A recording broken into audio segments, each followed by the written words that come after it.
I believe. Nods it out. Now Cloutier trying to cross. Anyone's to claim in the air. Bicycle! Oh my golazo! The most incredible goal in CPL history levels this final. The Magic Man makes it 1-1.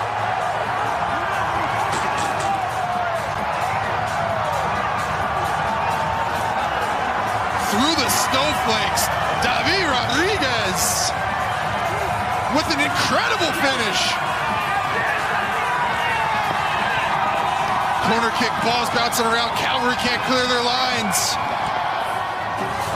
We see the initial ball in, and Elva does a good job of getting it out, but the ball's not cleared. And this ball just floats back into a position for Rodriguez, who creeps in and goes overhead kick past Carducci. Incredible finish from David Rodriguez. And we got a tie game in the snow in Ottawa, our nation's capital, for the New Star Cup.